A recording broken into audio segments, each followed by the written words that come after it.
Hello everybody and welcome to Climate Change Day 31. Last time we were together we read from the IPCC report topic 3 about future pathways for development, adaptation, and mitigation.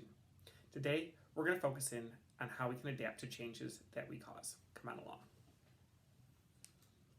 Our quote for today comes from Greta Thunberg, Times Person of the Year 2019, who says, "Since our leaders are behaving like children, we will have to take the responsibility they should have taken long ago."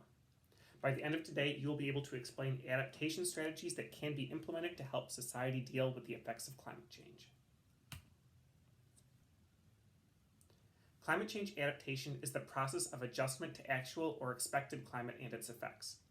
In human systems, adaptation seeks to moderate or avoid harm or exploit beneficial opportunities. In some natural systems, human intervention may facilitate adjustment to expected climate and its effects. In fewer words, climate change adaptation is what we do to live in a different world. Adapting requires resources that not everybody has. So one of the biggest questions in climate change adaptation is what happens to the people who are unable to adapt. In order to figure out what happens to people who can't adapt or how we can make people be able to adapt, we have to look at how we can enhance adaptive capabilities. If you want to increase the adaptive capacity of somebody or a population, you need to decrease its vulnerability and increase its resilience. This requires a stable and prosperous economy, where there is a high degree of access to technology, where the responsibilities for implementation of adaptation strategies are well defined, where systems are in place for the dissemination of climate change and adaptation information, where social institutions assure that access to resources is equally distributed, and where existing systems with high adaptive capacity do not become compromised. What actions are taken to adapt to climate change vary dramatically from location to location and from cities to rural environments. When we look within cities, there's kind of two main concerns that have to be dealt with: how to prevent and deal with flooding, and how to prevent and deal with heat. If we want to look at how to prevent flooding, adaptation solutions involve things like building seawalls, levees, or dikes. Managing stormwater, how to divert runoff, how to build our cities such that runoff is not as big of a problem. We can do this by reducing paving or installing paving that's porous. Preventing or dealing with flooding also involves raising structures, building low-lying houses on stilts. Raising streets is a popular option in some parts of Florida. In extreme cases, buying out low-lying homeowners so that way they can move to places that are less prone to damage. Many actions can be taken that actually lower the temperature of cities. These things reduce the heat island effect and bring the temperature of the cities more in line with the surrounding areas. These actions include things like adding green roofs, or changing the albedo of roads or roofs so that way they absorb less energy. And finally, planting trees. Cities with higher level of tree canopy cover have lower temperatures and are more livable.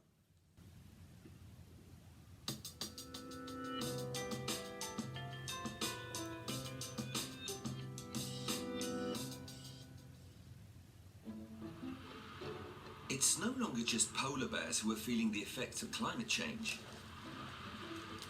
Fierce storms, unseasonal heat waves, and rising sea levels are starting to affect us all. And yet, people and assets are being concentrated in hazard-prone areas. In 2013, weather and climate-related disasters led to 19,000 deaths and $125 billion of economic losses. Reducing greenhouse gas emissions is a must. But governments, businesses, and communities also need to prepare for a changing climate. But what does this look like in practice? Copenhagen is creating new green spaces and waterways to deal with cloudbursts that can dump 15 centimeters of rain in just 2 hours. This reduces the need for expensive drainage upgrades while providing space for recreation and nature. In Toronto, new large buildings are required to have green roofs. These help to keep the city cool during the summer, with a 5 to 15% reduction in electricity use while keeping buildings warm during the winter. Australia is the driest inhabited continent on Earth, so every drop of water counts. Sydney residents are saving around 19 billion litres of drinking water each year thanks to changes in their behaviour, such as watering their lawns during the evening. In Japan, Yokohama faces the opposite challenge of having too much water. They have built a 70,000-seat stadium on stilts to provide space for excess water to go. Mexico is using nature itself to protect water supplies. Farmers are rewarded for preserving forest cover, helping to protect downstream water supplies while also preserving biodiversity. The OECD supports countries' preparations for climate change by bringing public and private actors together, providing analysis and policy advice for adaptation. Working together, we aim to support smart action to tackle climate change.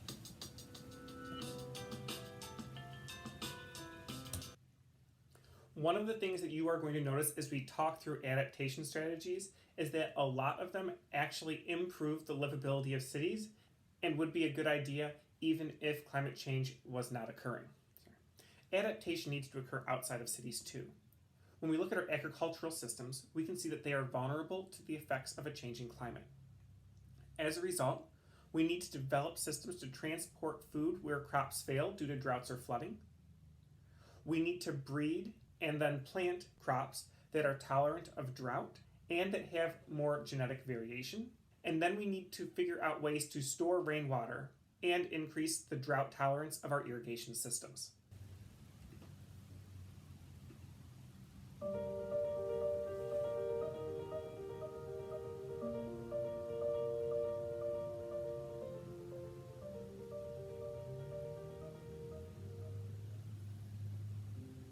Rising temperatures, changing rain patterns, crop disease and pests are impacting small-scale farmers. This river could go throughout the year, but now it goes only 3 months until it dries up.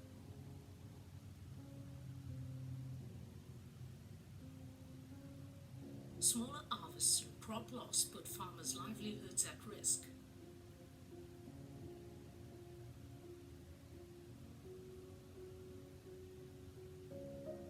Farmers lack knowledge on how to adapt to climate change. They have not understood the role of mankind. Fair trade supports farmers to adapt and strengthen their climate resilience. One way is through fair trade climate academies and projects where farmers learn new techniques and pass knowledge on to other farmers. For example, in India, farmers are learning to use weather stations that provide climate-relevant data so they can adjust water and fertilizer for their crops. Climate academies in Kenya teach techniques such as planting shade trees and growing climate-resilient coffee varieties. In Bolivia, farmers learn to identify and adapt to their own climate-related risks by diversifying crops and training the next generation of farmers. Demonstration farms that showcase best practices and farmer-led training ensure that knowledge keeps growing. El proyecto que vino trajo, ¿no? Ese cómo se puede sobresalir. Ha logrado que estos jóvenes primero confíen en uno mismo. Fair trade empowers farmers to cultivate climate-resilient businesses and take control of their future.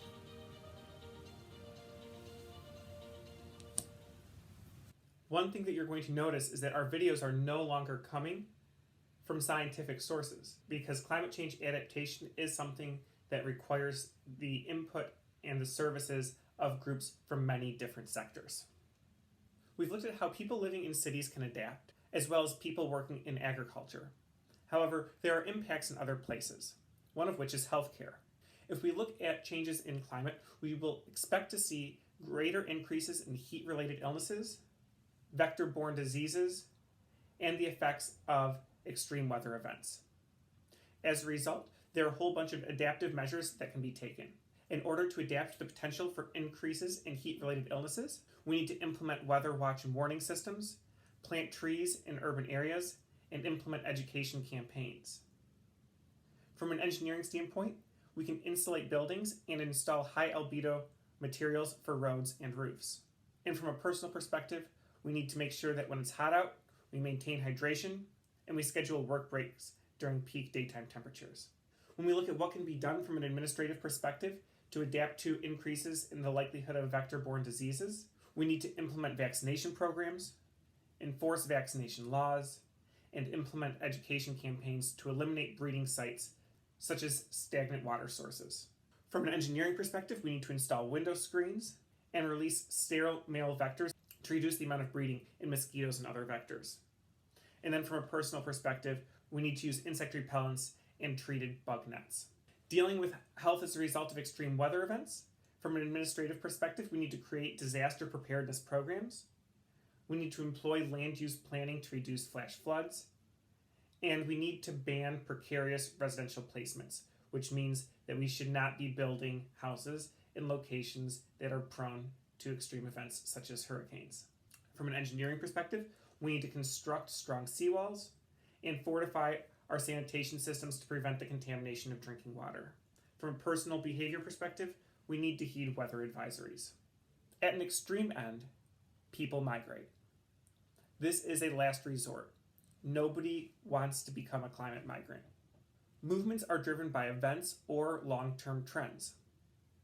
If a lake is slowly drying up, this is a more permanent effect. The lake is not coming back. People's desires to stay put often result in them staying where they are until they've used all of their resources and have nothing left to help them move or resettle somewhere else. Migration as a result of extreme weather events is less permanent. People often return to their homes long after the disaster has passed. Because extreme events crop up unexpectedly, people start the event with all of their resources still intact.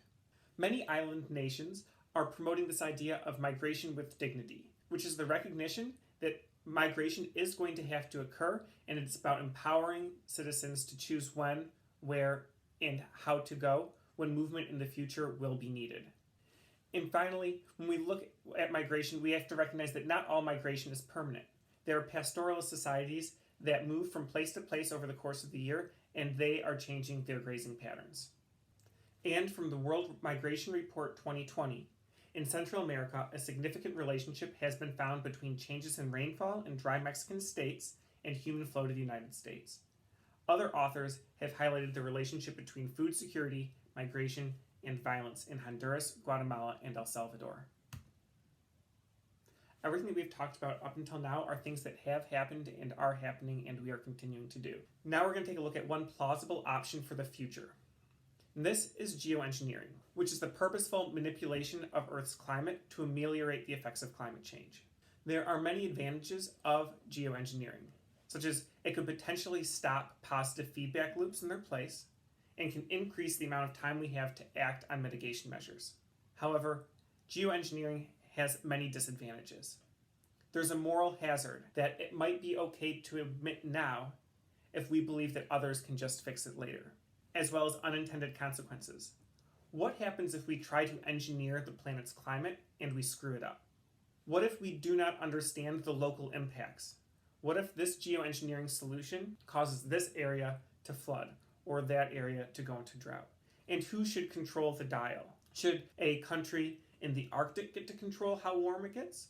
Or should a country on the equator? How do we work together? What do we do about rogue actors? And this is an incredibly contentious discussion. If you look up news and scientific sources about geoengineering, most of them recognize it's a bad idea. However, a lot of them, after stating it's a bad idea, state that we may have to do it anyway.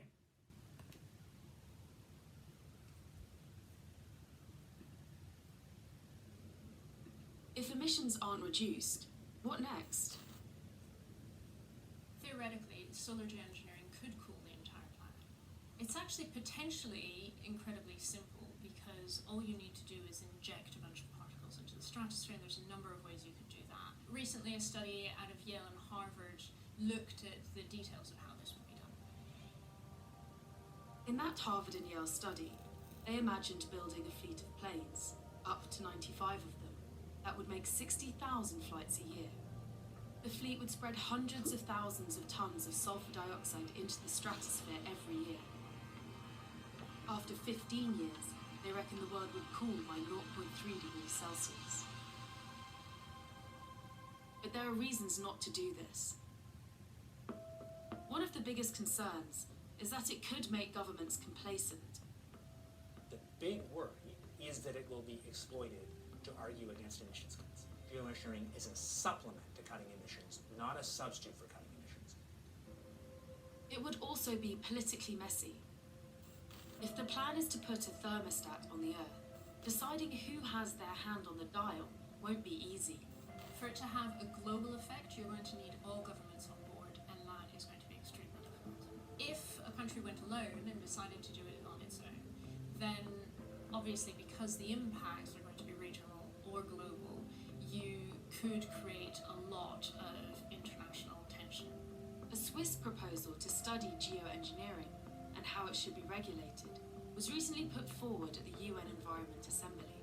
But America and Saudi Arabia opposed the motion, possibly because they don't want international regulation of geoengineering. As things stand, not enough is known about how it could impact the climate or the chemistry of the atmosphere. There could be unexpected consequences. You can affect rain patterns, and you might cause a region that is already suffering from drought to have even less water. A lot more basic research, both into how we would do it, but also what the consequences of it would be if we did it in one way or in another way is needed. But of course, if we don't do it, there's deep uncertainty about how much climate change we get for a given amount of CO2 in the air. Both of those are risky, both are uncertain. The question is, which has higher risk? The politics of solar geoengineering are so complex that it might never happen. That said, as the world continues to warm, the case for exploring radical measures grows stronger.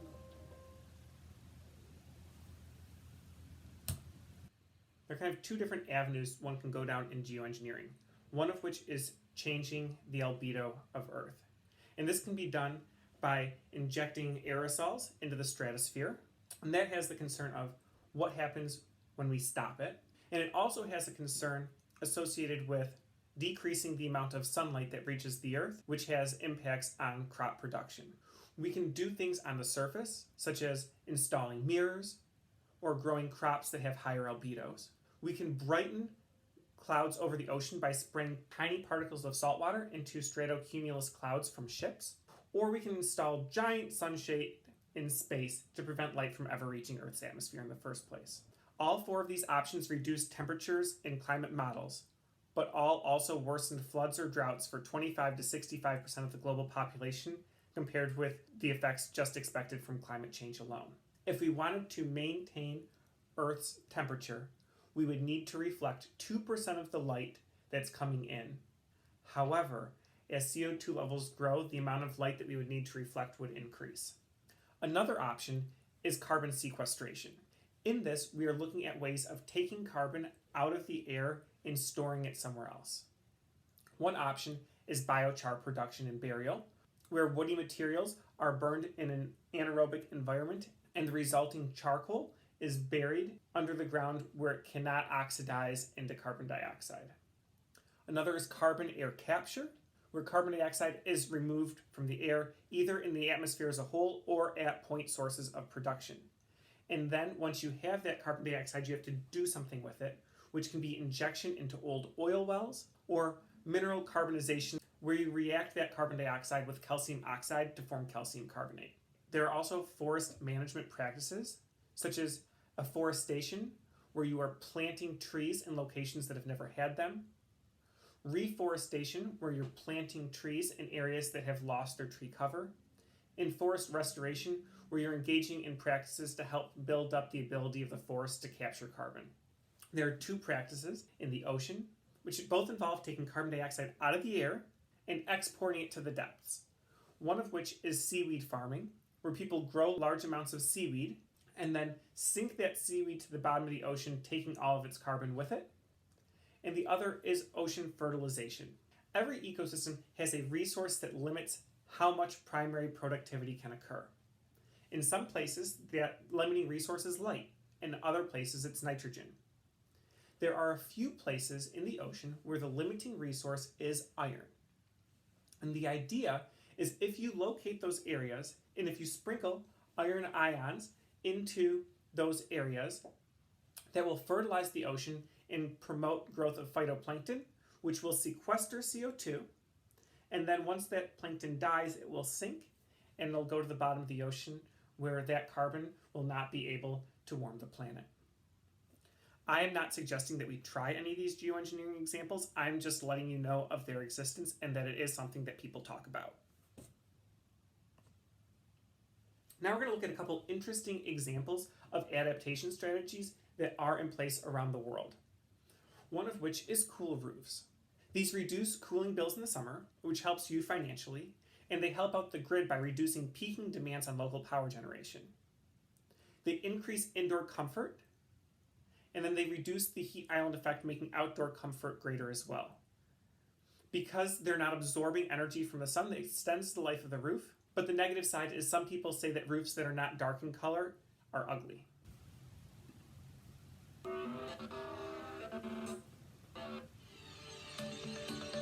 Maybe you've never given much thought about what color your roof is or what it's made of. But your roof could be costing you more money than you know to cool your home or office building, especially if you live in a warmer climate. Think about it this way. In the summertime, we wear light-colored clothes because they keep us cooler. Lighter clothes reflect rather than absorb the heat of the sun. It's the same with your roof. A cool roof is often light in color and made of materials that have what's called high solar reflectance. That means it's able to reflect a lot of the sun's light that a conventional roof would absorb, heating up the building.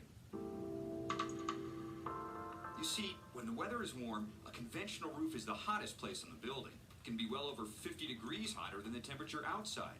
So if you don't have air conditioning, a lot of that discomfort you feel may be coming from the roof. If a building with a standard darker roof is air conditioned, the cost for comfort is much higher in order to counteract all that heat pouring in from above. Insulation slows the transfer of heat inside but doesn't eliminate it. Researchers have measured energy savings up to 10 to 15% for homes with cool roof coatings. And if a standard dark roof reaches 150 degrees or more, a cool roof can actually reduce the roof temperature a lot. A cool roof may only be 5 or 10 degrees warmer than the temperature outside on a hot sunny day. Alright, so here's a big plus for the environment. A cool roof helps mitigate a phenomenon known as the urban heat island. The temperature in developed urban areas tends to be 2 to 5 degrees warmer than surrounding areas. That's because ground covered by pavement and dark buildings absorbs more heat, so the heat stays in the atmosphere longer. A variation of the cool roof is the green roof, sometimes called a living roof. That's because flowers and plants and even a vegetable garden grow in a special soil system right on top of the building. Cool roofs aren't super high tech, and that's part of their appeal. They're a relatively simple and effective way to improve our environment and lower energy costs.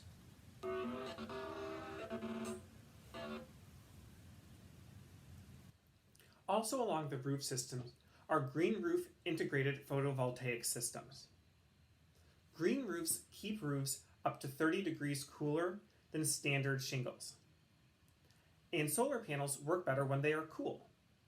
So if you place solar panels on top of a green roof, you both keep the building cooler in the summer, as well as produce extra energy from your solar project. In cold weather, the green roofs insulate the building and help keep it warmer. And other uses of solar panels are putting solar projects on top of parking lots. In this picture, solar panels are being installed above a parking lot on Michigan State University's campus. And what this does is it gets you two uses out of the land. Cars stay cooler, it keeps snow off your cars in winter, it reduces the heat island effect, it produces electricity, and is a great opportunity to have charging stations for electric vehicles. The downside of solar projects over parking lots is their cost compared to installing them on building roofs or on ground level. The tide comes in, the tide goes out, but not every tide is the same height. During full moons and new moons, the tide is higher than on the quarters. Floods in Venice have been getting worse over time, and as a result, the system called Moses has been put in place to hold back the waters from the lagoon. In the Moses system, barriers rise with air to increase buoyancy and therefore keep water out. And there are other examples in other parts of the world, like the Thames River barrier in London. Named after the biblical figure Moses,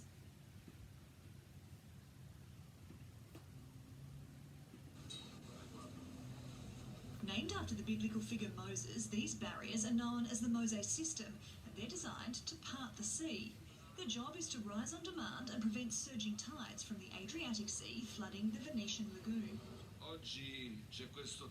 Today, you see all the 78 flood barriers rising simultaneously, closing all the harbor entrances. This is a massive project providing a barrier that extends for 1.6 kilometers, but it's a project that was born from many controversies. The project has been plagued by scandal ever since it was commissioned in 1984. Work started in 2003 and was meant to be complete by 2016. Instead, it found itself at the centre of bribery and corruption cases. But then this happened. In November, Venice was hit by its worst high tide in 5 decades. The water peaked at 187 centimetres. St Mark's Square was submerged in water more than a metre deep, while the adjacent St Mark's Basilica was flooded for only the 6th time in 1,200 years. Days of more flooding followed. The disaster prompted an under-pressure Italian government to pursue the Mose project with more vigour. But officials say despite Friday's test, the whole project won't be complete for another 18 months. 100 chilometri di cavialetti. This is just a starting point. The project requires 1,000 kilometres of pipes and 100 kilometres of electric cables to operate the very complex system of sliding gates and barriers. More than $6 billion has already been spent on the project, which is designed to protect the city from tides as high as 3 metres. But climate scientists warn sea levels are rising at such a pace that within decades the system will be unable to cope, and Venice could once again be susceptible to the type of flooding that left it devastated in November. Sarah Morris, TRT World. After floods in the 1990s, dikes in the Netherlands were moved in instead of moving them up. This project, called Room for Rivers, also meant demolishing around 50 houses, which required a bunch of negotiations and compensation for property owners under Netherlands' eminent domain laws. However, when this was done, a lot of good things happened in the community as well, because the locals asked for floating restaurants and a marina, and they also got new venues for concerts in the middle of an island with an open nature area. In the mid-1990s, Dutch rivers flooded in dramatic fashion. For Dutch water engineers, it was an epiphany. Maybe the strategy which we followed for many centuries to heighten dikes, maybe it's not always the most wise strategy. The Dutch government launched a program called Room for the River. They identified 30 of the most flood-prone locations in the country and asked property owners to leave so they could move the dikes inland. Now, when floodwaters come, they flow onto empty land without inundating homes and businesses. The Dutch are, of course, very well known from land reclamation and protection, and now we were talking about giving back land to the river system. And that was quite a step. But not every farmer was ready to make the big step to move. A handful asked the government to build their homes and barns on mounds at the level of the dike. Their fields may be in the floodplain, but that suits them just fine. It's not just farmland making the room. In the city of Nijmegen, they are carving out a spillway and creating an island to allow some space for the river wall when its banks swell. To do all that, the city had to condemn 50 homes, among them this 250-year-old thatched roof cottage. The De Boer family has lived here since 1993. And photo albums tell a story of recurring floods. Even so, for years, they fought the city, hoping they could stay. Ik denk dat in Amerika anders is. In Nederland is dan zeg maar klein. Marha says it was very dramatic. A lot of tears, blood, fighting, and sleepless nights. Stress. In the end, they lost, but then their neighbors came to the rescue, agreeing to sell them some land. They plan to build a modern home that has a waterproof ground floor. They say they won't miss the old place and all its charm.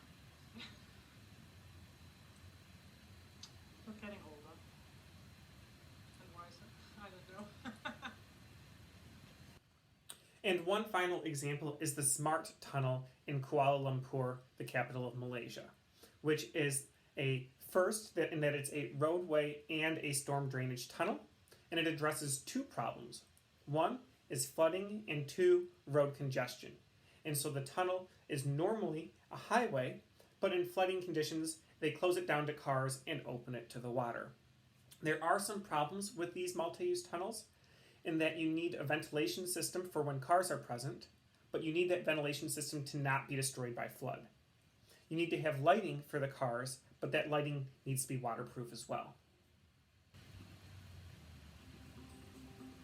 When a major storm is underway, the SMART tunnel engages Mode 3 in order to prevent a flood from hitting Kuala Lumpur. The 3-kilometer motorway closes and is transformed into a 3 million cubic meter water diversion channel. To give an estimate, 3 million cubic meter of water can fill up 1,200 Olympic-sized swimming pools. Once the last car has passed through the tunnel, the patrol team begins the closure protocol. With the tunnel's entry points closing, all incoming traffic is diverted away from the motorway tunnel. Each cross passage and emergency exits are checked thoroughly. The watertight doors are then sealed shut. Last to close are the set of road gates at both ends of the motorway. Only once the road gates are closed can the hydraulically operated water gate open to allow stormwater in the tunnel and successfully divert it from flooding the city. 2 to 8 hours after Mode 3 closure, the motorway reverts to Mode 1 and reopens to traffic.